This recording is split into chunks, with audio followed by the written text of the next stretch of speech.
What is the secret to making a marriage work?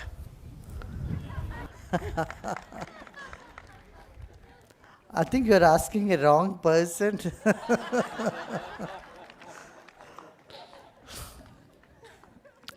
You know, there was a gentleman here from Germany and a lady from Italy here. And both of them had married several times before. They both came here, said, Guruji, we want your blessing. This marriage at least should work.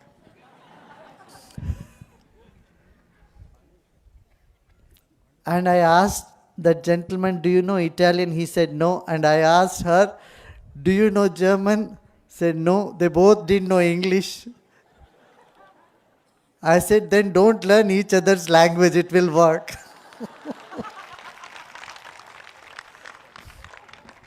There is a proverb in Canada, it says, Matinim nagenudiyu, Matinim hege holiyu, Matinim sarva sampadavu lokake mate manikya sarvagyanta. That means, it's only by words conflicts begin. And it only through words people have fun. And through words only people gain wealth also. So words should be used sparingly. You know, usually people, when they have some misunderstanding, will say, let's talk it out. Right? Let's sit and talk it out.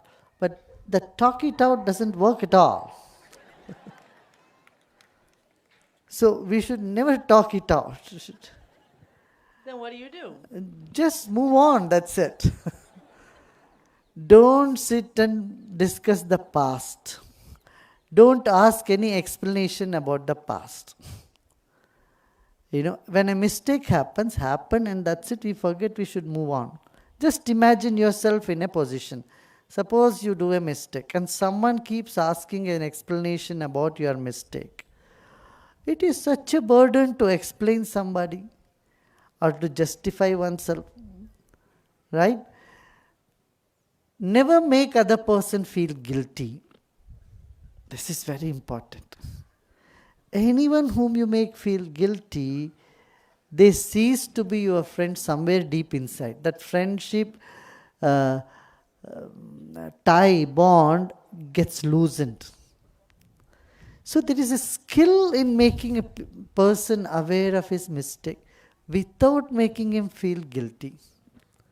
But normal tendency in human beings is to make someone feel guilty and feel happy about it. Do you see what I'm saying? This is a normal tendency. We have to raise above this normal tendency and not make someone feel guilty. Then your relationship is long-standing. Yeah? Thank you. There is one secret for women and one secret for men, I can tell you. Maybe this will work, you can think about it. A lady should never step on the ego of a man, of her man. You got it? A lady should never step on the ego of her man. The whole world may say to a gentleman, he has no brains, but the wife should never say. She should always say, you are the most intelligent person on the planet. Just the fact that you don't use your brain doesn't mean you don't have it. She should always pump his ego. This is very much essential. If a lady starts telling a man, you are good for nothing, you are a vegetable, and he will really become one. Now, one secret for man. Man should never step on the emotion of a woman. She may complain to you about her brother, her mother, her family, but you should not join the bandwagon.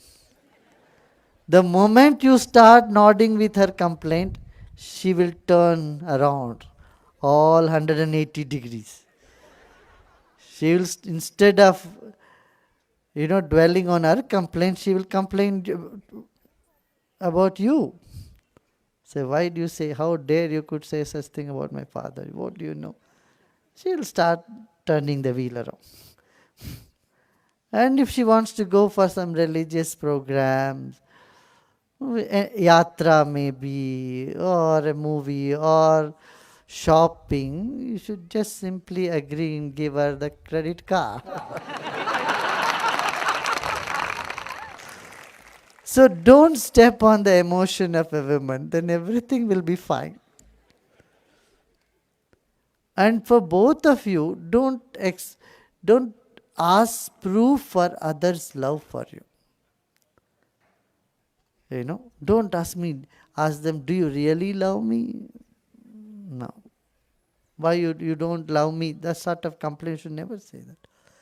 Never give the burden to someone to prove their love for you. Do you see what I'm saying? If you find their love for you is less, you should say, why do you love me so much? Instead of asking, you don't love me, blah, blah, blah. Yeah. See if this works.